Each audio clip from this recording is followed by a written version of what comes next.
Bienvenue sur Talents Précieux, le podcast qui révèle ces compétences qui font la différence. Je suis Perrine Corvézier. Avec Amélie Dag, nous avons fondé Human Learning Expedition, la société qui produit ce podcast. Chaque semaine, nous vous proposons un nouvel épisode qui est le fruit d'une conversation avec un invité qui parle de son métier. Nous cherchons à savoir quelles sont les compétences qui lui permettent d'être épanoui et performant dans son travail. Et vous verrez qu'il s'agit quasi systématiquement de soft skills, autrement appelées compétences comportementales ou transversales. Vous êtes de plus en plus nombreux à nous écouter et ça nous fait vraiment plaisir de produire nos épisodes pour vous. Pour nous soutenir, parlez de Talents Précieux autour de vous, partagez vos impressions sur les réseaux sociaux. Vous pouvez également vous abonner, noter et commenter Talents Précieux là où vous nous écoutez. Nous lisons tous vos messages comme de véritables cadeaux que vous nous faites en retour de l'écoute de notre podcast. Un grand merci. Vous retrouverez toutes les notes et les références citées lors de cet épisode sur notre site humanlx.com, humanlx.com. On a envie que je transmette mon savoir-faire. Et moi, je suis quelqu'un qui partage énormément. Et là, je me dis, mon savoir-faire, on me demande de le transmettre. Je suis plus la simple exécutante, élève, voilà. Je suis celle à qui on demande des conseils. Marie-Gabrielle Milquant est modiste. Elle crée des chapeaux sous la marque Un Brin Coquette à Paris. Dans cette conversation très spontanée, Marie-Gabrielle raconte l'évolution de son travail. Elle relate son histoire de jeune bricoleuse qui se reconvertit pour vivre son rêve.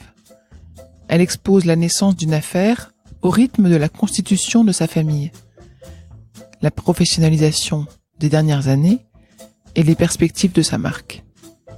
Comment elle avance ? Elle partage ses leviers, le soutien manifestement indéfectible de son mari, l'émulation de travailler dans le même lieu que d'autres créatrices, la transmission du savoir qui l'aide également à renouveler sa pratique, entre autres. Vous entendrez Marie-Gabrielle gagner en confiance à chaque étape professionnelle. Bonne écoute.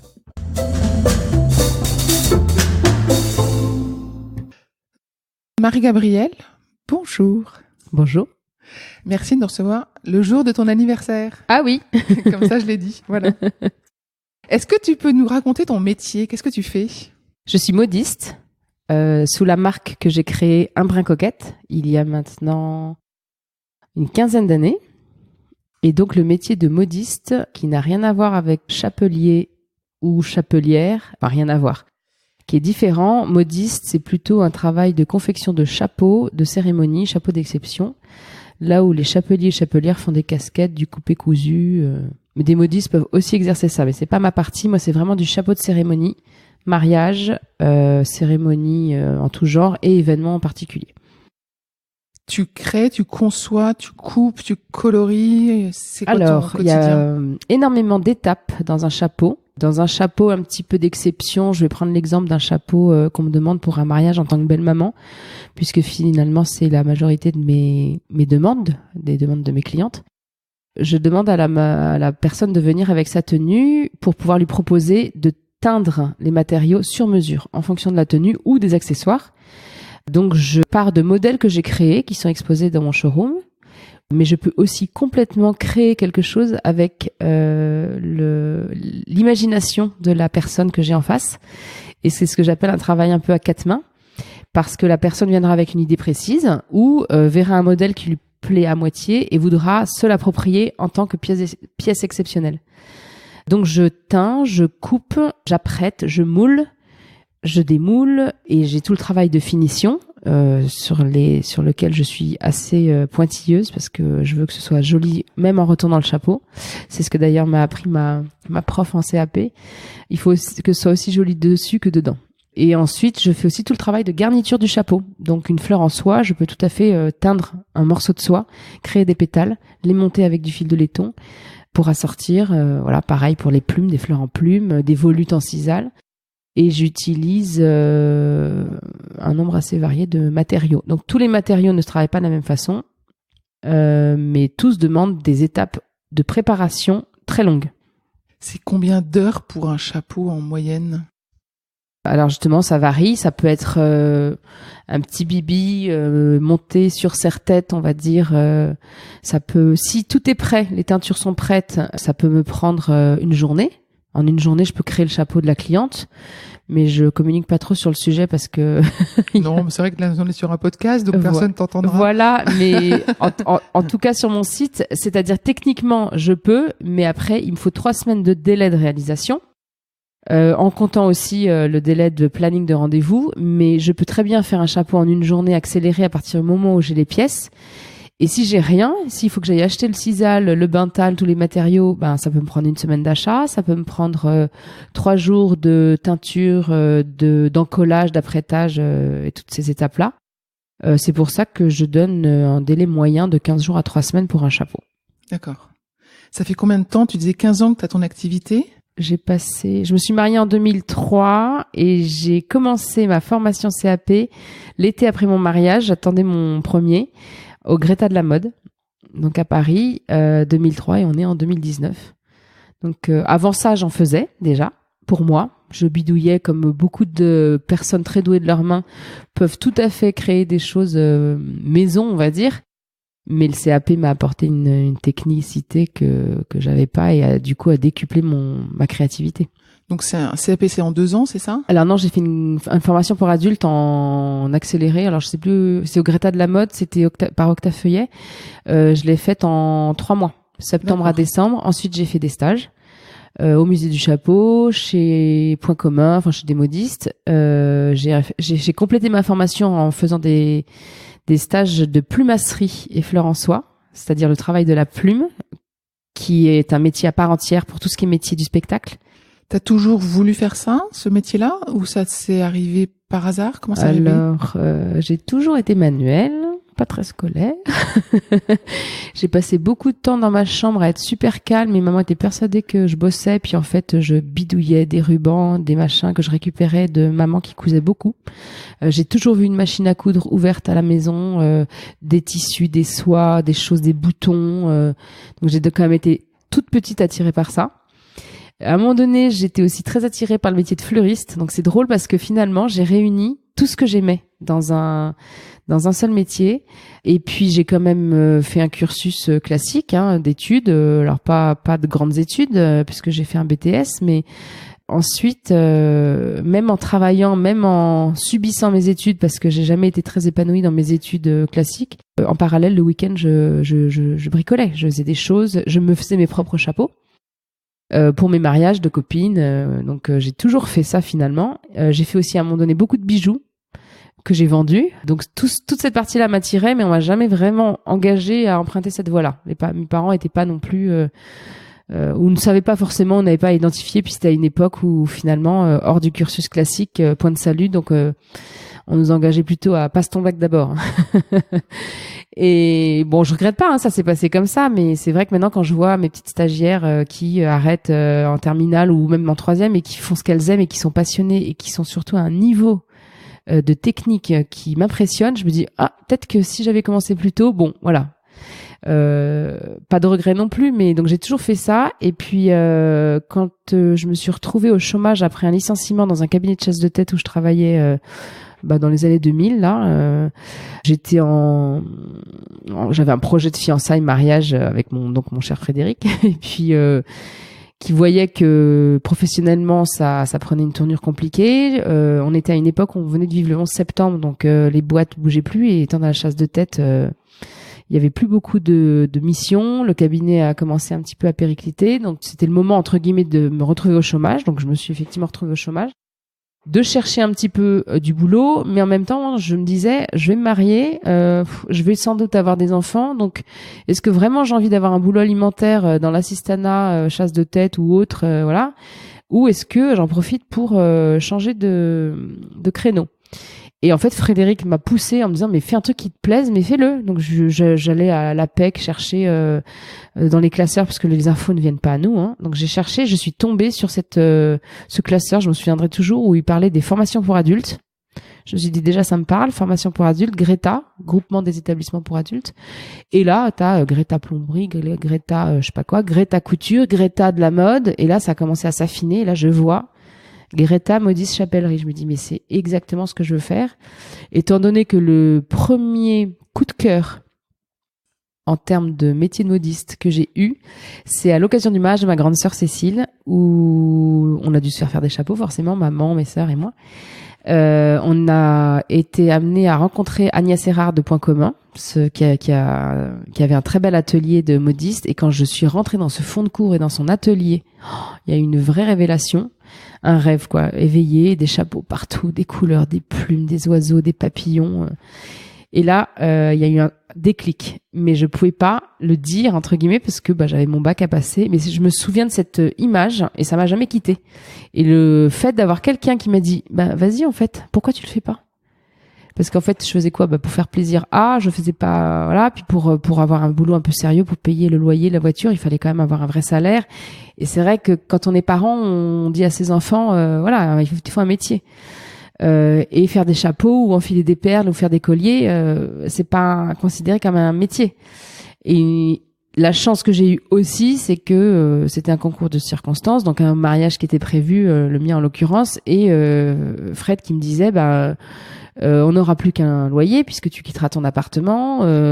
Moi, financièrement, je peux subvenir aux besoins de notre foyer dans un premier temps, donc fais ta formation.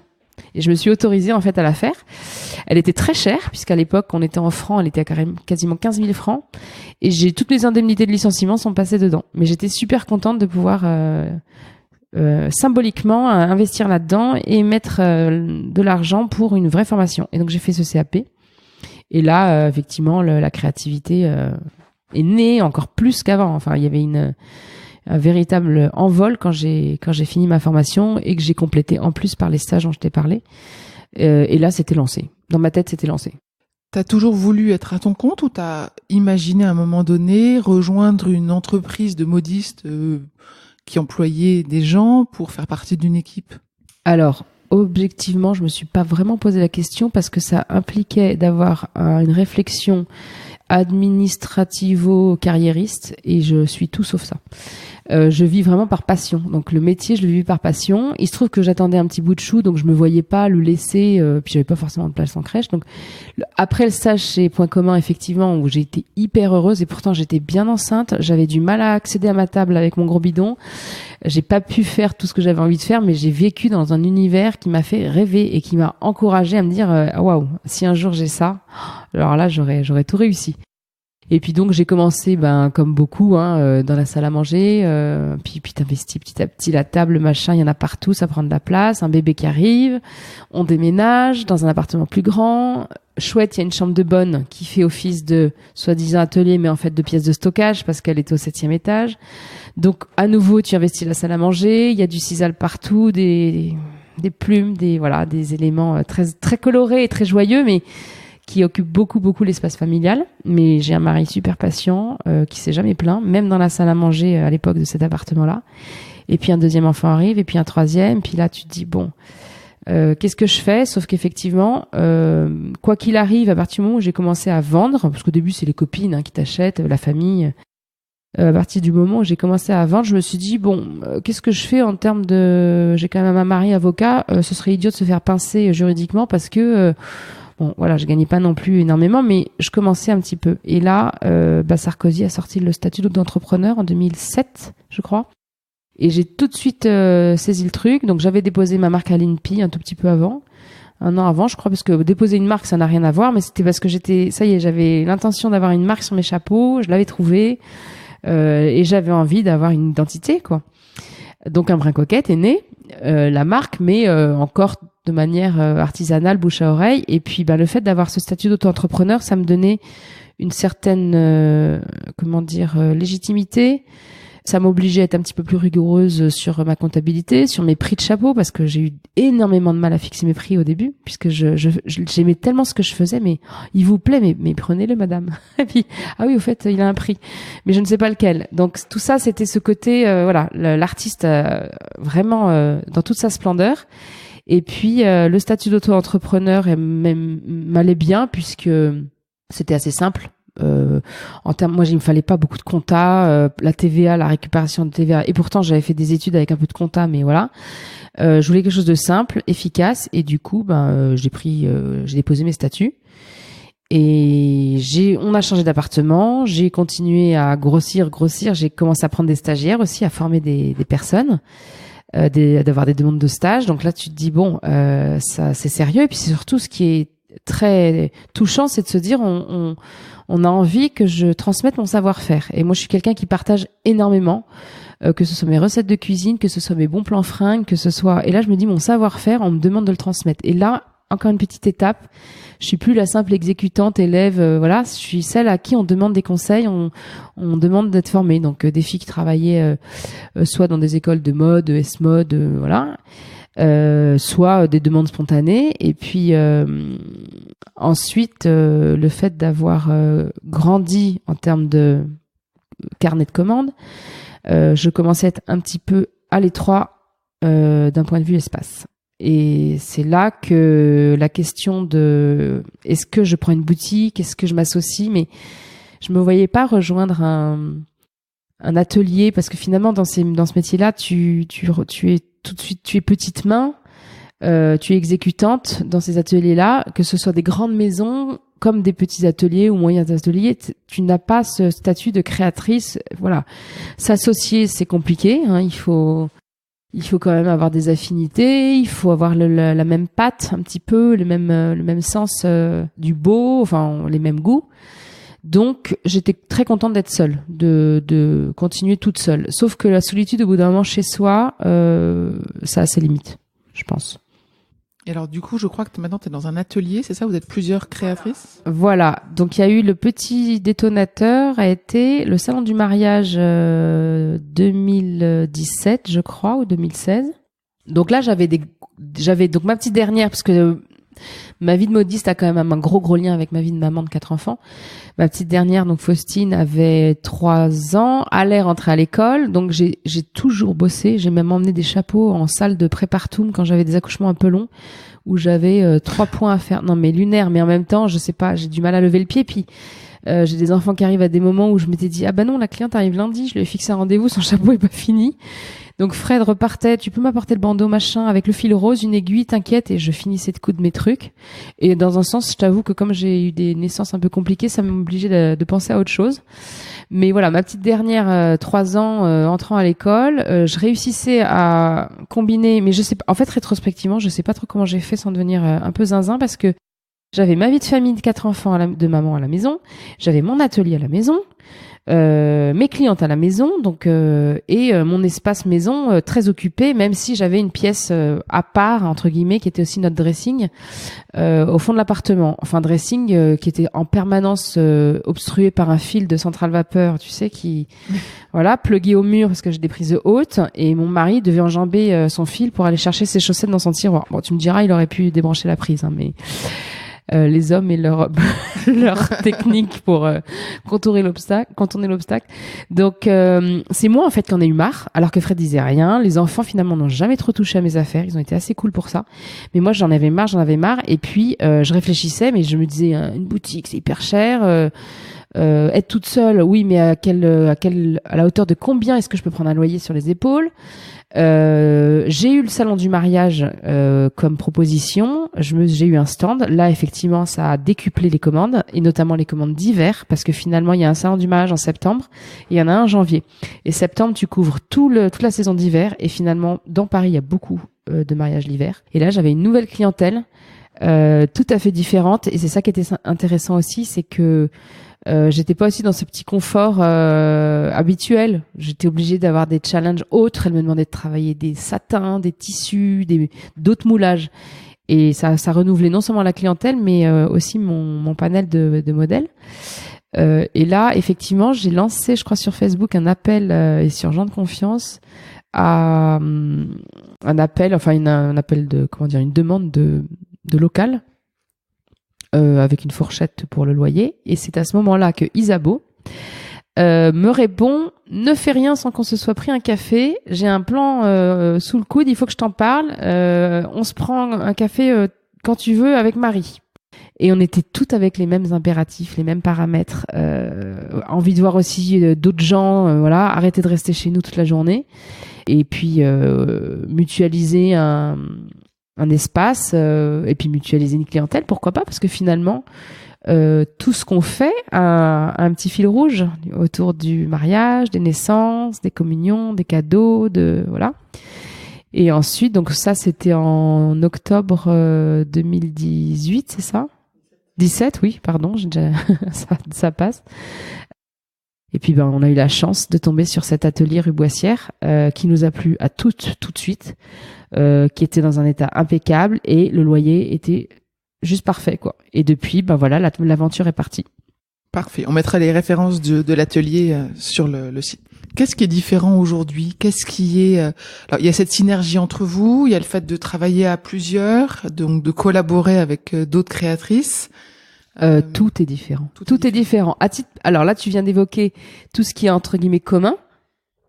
Et à titre personnel, tout est différent parce que quand tu travailles chez toi, que tu reçois les clients dans ton salon, que tu mets un point d'honneur à ce que tout soit impeccable tout le temps. Donc déjà c'est fatigant, qu'il n'y ait pas de trucs qui traînent, que tes rendez-vous ont lieu quelquefois après que les enfants soient rentrés de l'école.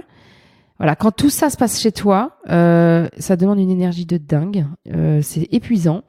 Moi, j'ai des anecdotes croustillantes d'enfants sortant de la douche en tenue d'Adam. Maman, il est où mon pyjama? Voilà, en bloquant l'enfant derrière la porte. Non, j'ai une cliente dans le salon.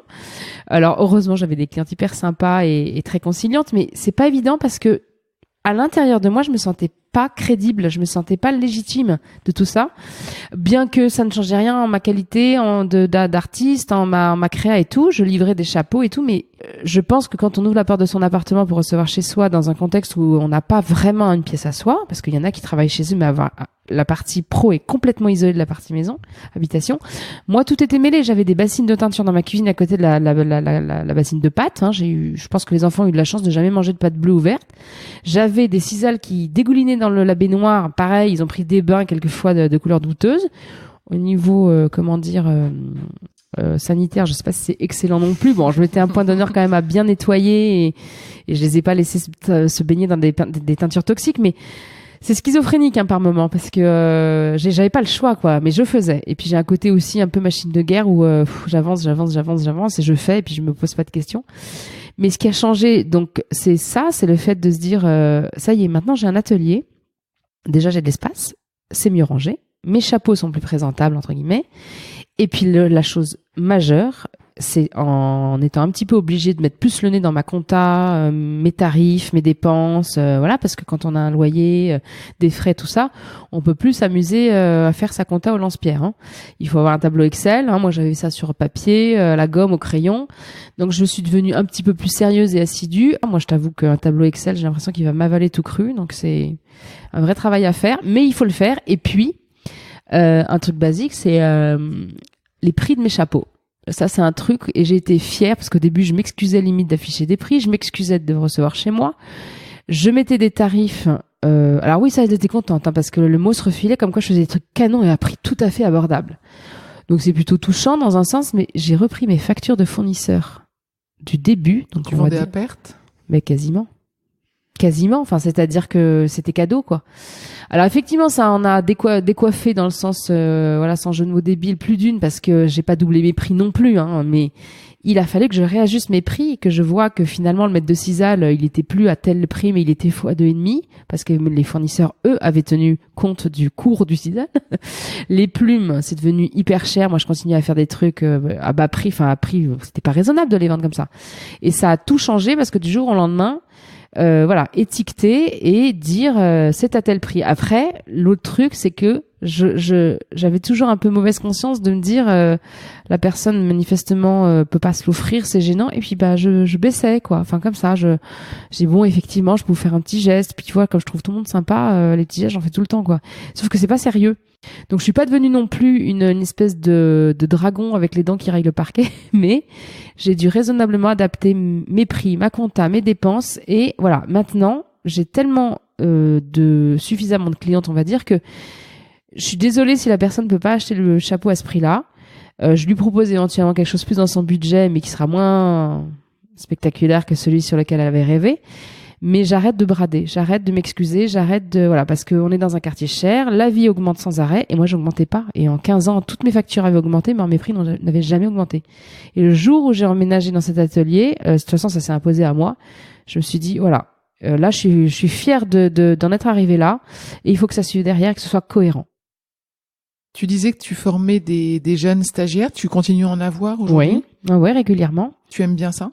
Je pense que j'ai beaucoup de chance alors j'ai beaucoup de chance, mais j'ai une bonne étoile aussi qui est mon ancienne prof de CAP qui s'appelle Céline Ayot et qui est encore professeure à Octave Feuillet, une femme extraordinairement talentueuse, hyper gentille, avec qui j'avais vraiment j'ai passé 3 mois de rêve avec elle en formation. Il y avait eu d'autres formateurs, mais elle c'était la formatrice principale. On s'était un peu perdu de vue, puis on a repris contact via les réseaux et tout, on se suit sur Instagram et tout ça, et puis petit à petit, elle m'a dit, écoute, est-ce que tu serais prête à prendre des stagiaires? Je dis, écoute, oui, si je peux, si convention de stage et tout, voilà. Après, c'est pas immense, et elle est trop sympa parce qu'à chaque fois, elle m'a sélectionné entre guillemets des stagiaires qui étaient top. Et là, j'en ai eu 3-4, mais des filles, mais géniales, hyper douées, hyper à l'écoute, qui captaient tout de suite ce que je voulais. Et puis en même temps, après, c'est vrai que je suis pas quelqu'un qui met la pression, c'est-à-dire que je les mettrai pas sur le chapeau, un chapeau à 400 € avec de la soie sauvage blanche ou du satin hyper fragile, mais je leur confie des tâches et je me dis de toute façon, mais si tu rates, c'est pas grave. En fait, on reprend un bout de cisaille, on refait un bain de teinture. Il y a pas mort d'homme, quoi. Et du coup, je pense que dans un sens, ça démystifie un peu le côté waouh, je suis en train de manipuler un truc. Je pense qu'effectivement, cette ambiance-là, elle l'aura pas dans un atelier comme, je sais pas, Hermès, Dior, Vuitton, toutes ces maisons-là qui ont un cahier des charges et tout. Mais je me dis, les stagiaires, je suis passée par là aussi, donc je me dis, il faut qu'elles fassent, entre guillemets, elles se fassent la main. Il y a des matériaux qu'elles n'ont jamais travaillé. S'il me reste un petit échantillon, je dis, profites-en pour le travailler. Au pire, c'est raté. Au mieux, ça va dans les stocks. Et si en plus de ça, c'est une commande et que tu m'as aidé à avancer dessus, c'est tout bénef, quoi. Mais voilà, donc j'en prends volontiers. Je les rencontre avant quand même pour voir s'il y a un fit qui passe. Et puis c'est quand même important que ça convienne aussi à Marie, Isabeau et Sophie parce que elles sont amenées à les avoir 1, 2, voire 3 semaines pour les périodes de stage les plus longues. Quand tu les rencontres, qu'est-ce que tu cherches en elles? Parce qu'elles sont jeunes dans le métier, donc c'est pas forcément les compétences techniques, j'imagine. Qu'est-ce que tu cherches dans la collaboration? Alors, il faut que ce soit un échange. Donc, si je les reçois, c'est pas juste pour les mettre sur une chaise en disant tu me regardes comment je fais, puis dans 15 jours je te signe ton truc et puis au revoir. Donc, je cherche à vraiment ce qu'il y ait un échange et une participation de leur part. Presque qu'elles aient un peu d'initiative. Mais à chaque fois, je suis tombée sur des filles hyper dégourdies, tu vois, le côté pas du tout en retrait et proposant même des idées hyper pertinentes que je prenais. Elles m'apportent aussi parce qu'elles sont encore à l'école, parce que moi, la formation, elle est loin, parce que techniquement, il y a des produits qui changent. Les après sont plus les mêmes formules parce qu'avec les normes européennes ou je sais pas quoi, t'as plus le droit d'utiliser tel produit qui est classé maintenant toxique. Donc maintenant, on est passé à autre chose, sauf que moi, je le manipule pas trop parce que je le connais pas. Donc elles m'apportent ça dans leur connaissance. Et moi, je les autorise un petit peu, ou je fais en sorte qu'elles s'autorisent à manipuler des matériaux assez nobles, parce qu'on parle quand même de coûts de marchandises assez élevés dans le chapeau. C'est que des matières premières qui sont très très chères. On réalise pas le montant de toutes les fournitures. Donc elles sont contentes que je les autorise à travailler un truc un petit peu noble, alors que ce soit une chute de matériaux ou pas, ou alors que je leur demande de me finir tout le travail de petits points de finition d'un chapeau qui est déjà quasiment terminé. Donc et elles de leur côté elles me rappellent des points importants, je sais pas, sur je pense notamment à les fleurs en soie quand j'en fais pas pendant longtemps. Il y a des tas d'outils spécifiques à utiliser. Il y a un panel de 6 ou 7 fers à coque à utiliser. J'oublie un petit peu, puis les voir remanipuler ça à l'occasion du stage, c'est sympa aussi de se rappeler ces techniques-là. Ton entreprise, t'as envie de la faire grandir dans quel sens? Alors, c'est vrai que là, on est encore en phase, on a une année complète d'observation. On était un peu en observation la toute première année entre 2018 et 2019. On a fêté nos 1 an d'atelier en 2019. Bien sûr que j'ai envie de la faire grandir. Je rêverais de pouvoir changer de statut, par exemple, de passer d'auto-entrepreneur à, je ne sais pas exactement quoi, mais SASU ou SARL. Et à chaque fois, je me dis, on change de cours de récré, là, on passe dans la cour des grands, hein, avec de l'URSSAF, avec de la TVA, machin. Bon, pourquoi pas?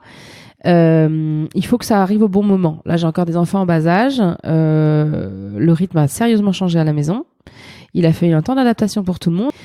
C'est des vrais horaires de travail. Voire même, je rentre, je prends le relais de la nounou, je les couche et ça m'arrive de retourner en période de pointe, bosser jusqu'à 1h du matin.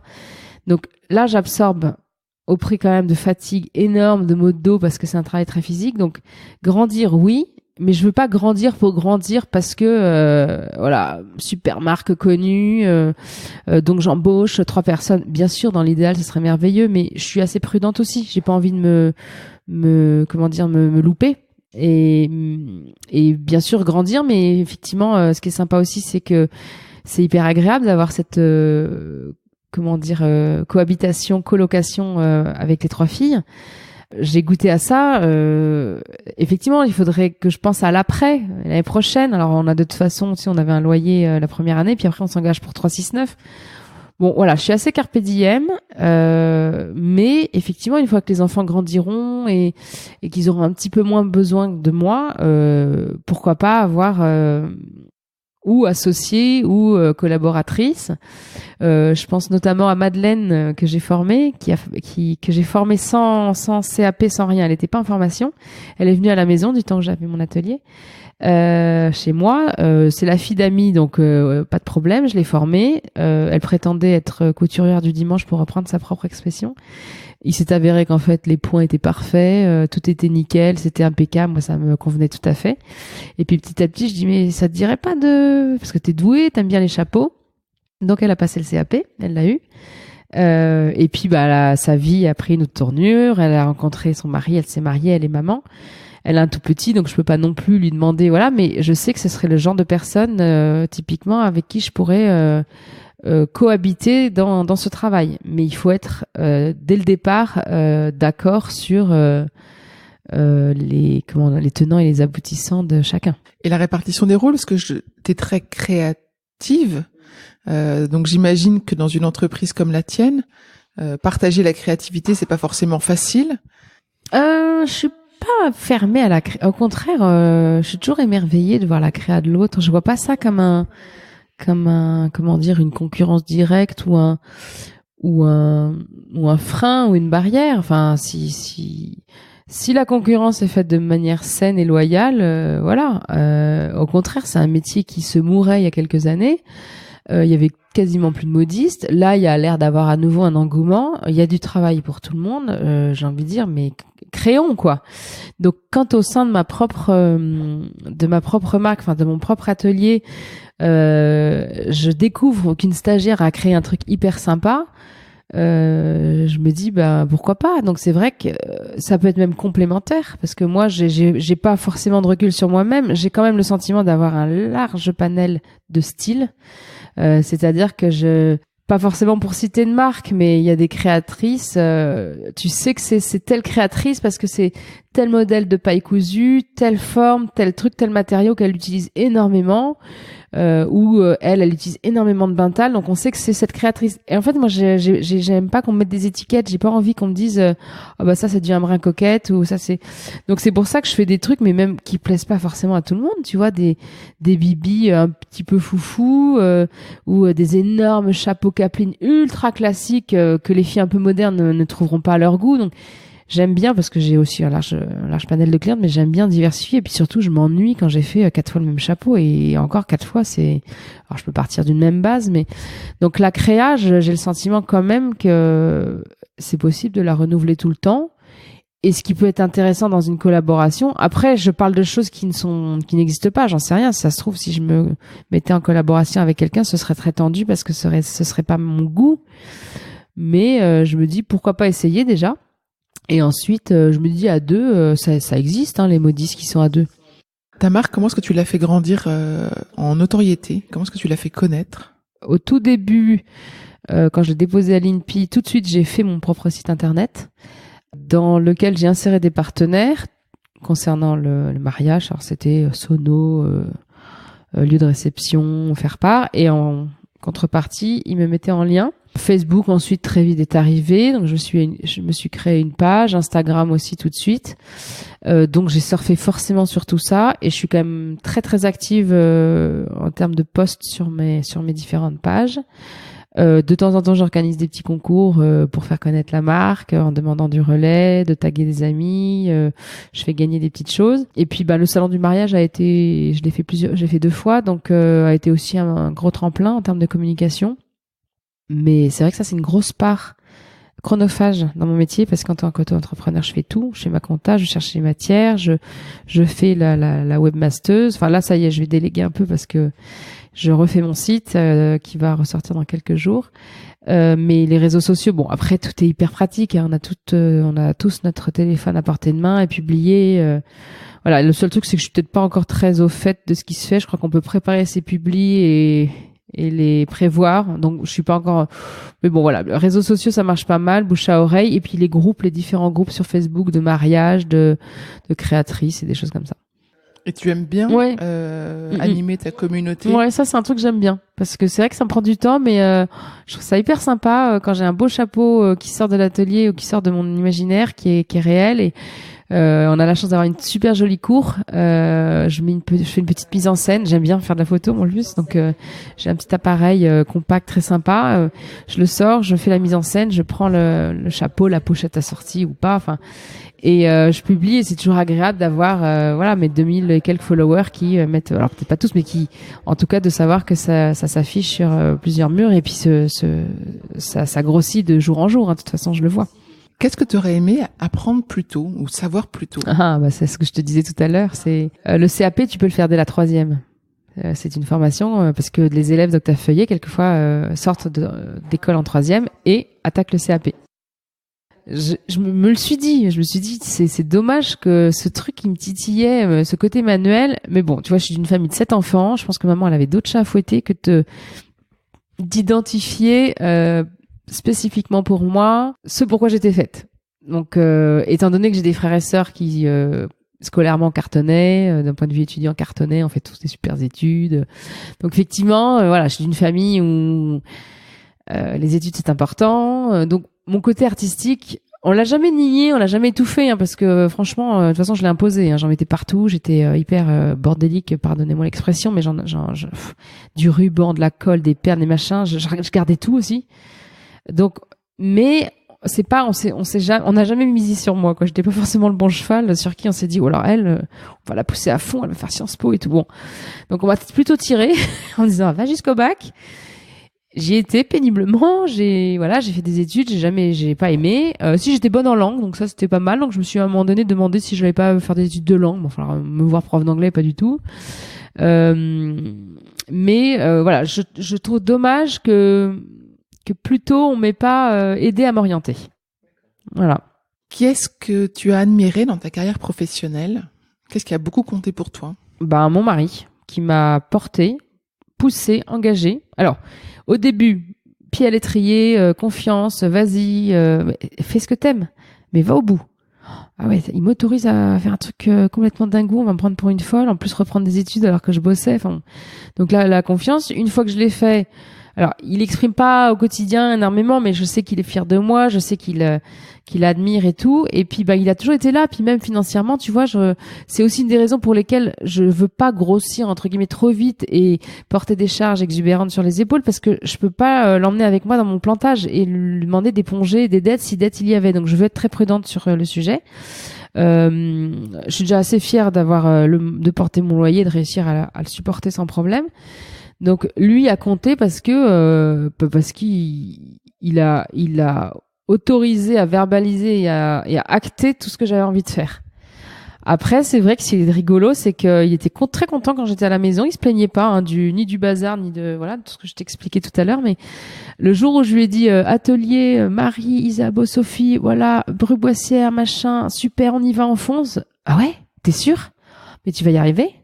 attends, mais un loyer, mais c'est combien? Mais t'es sûr quand même parce que c'est pas rien. Et là je dis, en fait c'est quoi le problème? T'as peur que je... Non, mais bon, il faut que tu fasses tes comptes, ta compta est à jour, c'est clair, tu sais que tu veux. Oui, bon, à la louche, voilà, vraiment à la louche, mais quand même. Et puis le jour du déménagement, il était là et tout, mais il me dit, ah, j'avais pas réalisé que ça prenait autant de place parce qu'il y en avait partout. Je dis, bah tu vois, t'es content? Il me dit, ouais, c'est bien, mais je sentais qu'il était pas non plus à fond, quoi. Et je pense avoir analysé le truc, c'est que finalement, ça lui a pas autant plu que ça que je délocalise l'atelier, dans le sens où j'étais plus à la maison, j'étais plus vraiment dans les murs. Je m'affranchissais un petit peu, j'étais plus là pour les retours d'école et tout. Voilà, c'était du non-dit, c'était un peu en sourdine, mais finalement, il a fallu juste prendre un rythme. Et maintenant, voilà, quand puis les enfants grandissent, eux aussi, ils ont besoin d'avoir une maman épanouie, et puis ils se prennent en charge, ou pas d'ailleurs, mais bon. Et puis ils vont faire que grandir et ils vont ramasser leur linge, ce dont on rêve toutes, et puis ils n'auront plus besoin de moi tout le temps. Il faut aussi, parce que j'étais très très présente quand même pour eux. Et dans tes profs, est-ce que tu as, ou dans les personnes chez qui tu as été en stage, est-ce qu'il y a des personnes que tu as admirées dans la façon dont elles menaient leur métier? Agnès Erhardt, oui, pour ne citer qu'elle en stage, de toute façon, en termes de... c'était ma responsable de stage, c'était une femme... Qu'est-ce qu'elle faisait de particulier? Elle est hyper créative, puis une femme très ancrée, très douce, hyper patiente. Parce qu'il faut le dire aussi, j'ai des clientes en or adorables. Je passe 98% de mon temps avec des gens géniaux, mais il y a le 2% de dames qui peuvent être très compliquées. Des clientes très compliquées. Et en fait, tu t'aperçois très souvent que c'est parce que voilà, elles sont stressées, angoissées, que préparer un mariage c'est hyper flippant, qu'il y a un enjeu financier, que ceci, que cela. Il y a plein de raisons. Mais elles se rendent pas compte qu'en fait, elles nous mangent du temps, de l'énergie, qu'elles n'arrivent pas à se décider. Et, voilà. Et moi, j'ai toujours admiré sa patience, à jamais envoyer bouler des clientes qu'on aurait quelquefois envie d'envoyer bouler, mais qu'on ne peut pas parce que, voilà, sinon on les reverrait pas, puis ça ferait pas de bonne presse. Donc elle, j'ai vraiment admiré. Son atelier était hyper joyeux. Il y avait une équipe de deux salariés qui travaillaient avec elle qui était top aussi. Et puis malheureusement, elle a pris sa retraite. Et personne n'a repris sa marque? Eh ben non, je l'ai revu il y a pas longtemps au Greta parce que j'ai été invitée, et là aussi c'était une de mes fiertés, j'ai été invitée à être jury des Catherinettes. Et je l'ai croisée là, elle m'a dit non, j'ai arrêté, pas de repreneuse, voilà. Puis elle avait son atelier, un gros atelier, et elle a ouvert en plus une espèce de boutique rue du Faubourg Saint-Honoré. Donc moi je l'ai vu vraiment grandir aussi. Donc tu vois, comme quoi souvent on dit on porte plus le chapeau pour les mariages, ben si. Enfin... D'accord. Tu vois que ton marché se développe, c'est ça en ce moment? Oui. Tes clientes sont parisiennes aujourd'hui ou tu as une clientèle internationale? Internationale maintenant. Ouais. J'ai des dames de Côte d'Ivoire, pas mal de clientes de Côte d'Ivoire, corps diplomatique, qui viennent. Et alors elles se chapeautent, elles s'habillent plus. Hein. Vraiment, elles ont des robes magnifiques, griffées, longues. Elles font énormément d'efforts dans leur habillement, et là-bas, elles n'ont pas de quoi se chapeauter, donc elles viennent. Souvent, elles sont en stand-by à Paris. Elles viennent, donc j'ai cette clientèle-là. J'ai de la clientèle russe. J'ai eu des coréennes, des japonaises, et puis surtout, je couvre aussi couvrir, non, c'est un bien grand mot, mais j'ai énormément de demandes pour le prix de Diane. Et là, l'Arc de Triomphe, le prix de Diane, ce sont des courses hippiques assez connues, célèbres, et là, j'ai énormément d'étrangères qui cherchent des créations complètement exubérantes et exceptionnelles, parce que tout est permis là-bas, puisqu'il y a le concours d'élégance. Qu'est-ce que tu dirais à des jeunes qui rentrent sur le marché du travail aujourd'hui? Qu'est-ce que tu leur donnerais comme conseil? Dans l'artisanat ou le marché en général? En général. Ou dans l'artisanat, comme tu veux. Parce que sur le marché du travail, j'ai envie de dire, je le connais plus trop, le marché du travail classique. J'ai le sentiment qu'il est de plus en plus dur. J'ai le sentiment qu'il est de plus en plus exigeant. Et il est de plus en plus oppressant. Donc, si le conseil que je peux te donner, c'est de croire en soi, forcément, on l'a jamais assez dit de croire en soi, mais c'est pas facile. Hein. Même en tant qu'adulte, on passe son temps à douter. Moi, je passe mon temps à douter, à me remettre en question aussi. Bon, ça dure ce que ça dure, et tout de suite après, je passe à autre chose et je réussis à dépasser le truc. Mais ce qui est humain, et heureusement, parce que ça voudrait dire qu'on est vraiment, on a un ego surdimensionné. Mais dans le monde du travail actuel, effectivement, croire en soi, s'accrocher. Et puis dans l'artisanat, c'est vrai que les artisans, c'est pas évident. On est souvent seul, on a souvent des métiers qui sont pas non plus hyper valorisés, bien que ça commence à changer un petit peu. Hein, on revient beaucoup au savoir-faire français, au manuel. Moi, je pense que c'est en amont, le conseil que je pourrais donner, c'est pas tant aux jeunes, parce que les jeunes, finalement, ils sont un peu paumés, hein, les ados, il faut leur donner tout le temps le sens de la route, voilà. Mais davantage aux parents d'être à l'écoute. Pour moi, avoir un peu souffert et voir maintenant, soit mes copines qui ont des enfants un peu plus âgés que les miens, et moi qui vais être bientôt concernée par des orientations professionnelles, c'est bien beau de faire des super études, de multiplier les diplômes en vue d'un poste de trader à gagner des millions, mais tu t'aperçois finalement que le bonheur, il n'est pas que là. Le bonheur, il n'est pas que dans les zéros sur le chèque à la fin du mois. Le bonheur, il n'est pas que dans la marque de la boîte pour laquelle tu bosses. Donc moi, le conseil que je donnerais de manière générale, c'est savoir identifier ses talents très vite. Il y a plein de moyens en plus maintenant. Enfin, c'est pas à toi que je vais dire ça. C'est vrai que très tôt, un enfant, je pense, on peut déjà commencer à identifier. Alors c'est vrai que ça demande une ouverture d'œil, d'oreille, d'esprit, de plein de choses. On peut commencer à identifier ce pourquoi il est fait. Et c'est pas parce il penche énormément pour une voie pas du tout classique qu'il faut brider ça et dire non, tu vas faire non, fais des maths, fais des langues, fais du droit, fais du machin. Et c'est très bien tout ça, il en faut. Mais voilà, identifier ses talents, identifier ce pourquoi on est fait. Et je pense qu'on gagnera beaucoup de temps à faire des adultes épanouis, heureux, qui auront fait les bons choix. Après, je dis pas que c'est pas aussi bien d'avoir plusieurs vies, d'avoir fait des études supérieures de dingue, d'avoir un métier de dingue. Puis le nombre de gens, là je pense à quelqu'un en particulier qui est un confrère de mon mari, avocat, super avocat et tout, qui a tout planté et qui est maintenant coach de vie, plus ou moins orienté vers le yoga, le développement personnel, donc rien à voir avec ce qu'il avait fait. Donc pourquoi pas avoir deux vies, mais en même temps, si tu as envie de gagner du temps et si tu as envie de pas souffrir de je me cherche, ce pourquoi je suis fait. Oh non, je vais pas là, parce que la société souffre beaucoup de ça, de cette crise d'identité, aussi bien sur le plan personnel que sur le plan professionnel. Et quand on est épanoui dans ses études, dans son métier et dans l'identification de ses talents et de ce pourquoi on est fait, il y a plus qu'à foncer, quoi. On arrive au terme de notre entretien. Qu'est-ce qu'on peut te souhaiter pour ton parcours professionnel ? Me souhaiter d'être toujours aussi heureuse avec ma bande de 3 folles, là, parce que tu nous as vus dans l'atelier. C'est franchement, on va dire qu'elles vont pas entendre qu'elles écouteront pas les compliments que je fais d'elles, mais à tout point de vue, que ce soit, on partage tout à l'atelier. Vraiment, c'est un endroit où on partage tout. Donc, on arrive le lundi matin, soit on n'a pas la pêche, en 5 minutes, on la retrouve parce que il y en a 2 qui sortent des âneries toutes les 2 minutes. Il y en a une troisième qui te prépare un café. Il y en a une qui branche la sono, qui fait une chorégraphie, ça part en vrille. Et puis là, t'as l'interphone qui sonne, ça se calme, ça bosse. Ça bosse vraiment, parce qu'honnêtement, c'est une ruche. On bosse comme des folles. On compte pas nos heures, mais ça se fait dans la joie, la bonne humeur. Et ce qui est hyper agréable, c'est qu'à chaque fois que des gens viennent, nous disent il y a des good vibes, quoi, le fameux terme américain là. Bonne atmosphère, voilà. Donc, souhaiter que ça continue pour le moment, même si techniquement, je sais pas si après on va pouvoir s'engager sur un bail de 6 ans, etc. Mais voilà, continuer à partager ces moments et puis on partage aussi bien les moments super difficiles à titre personnel, tu sais, que tu rumines avant quand t'es tout seul chez toi à bosser et finalement ça t'occupe le cerveau et ça t'empêche d'avancer. Là, on arrive avec 2-3 mauvaises valises, on les pose, on passe à autre chose et pareil, quand c'est l'heure du thé, qu'on fait notre pause, on a le droit de complètement péter un plomb dans le bon sens du terme et là on pique des fous rires et ça nourrit tout ça. Ça nourrit, ça donne la pêche, ça donne envie d'avancer, ça donne envie de continuer. Et donc, pourvu que ça dure et longtemps. Parfait. Merci beaucoup, Marie-Gabrielle. Je t'en prie, merci de ton accueil. Merci.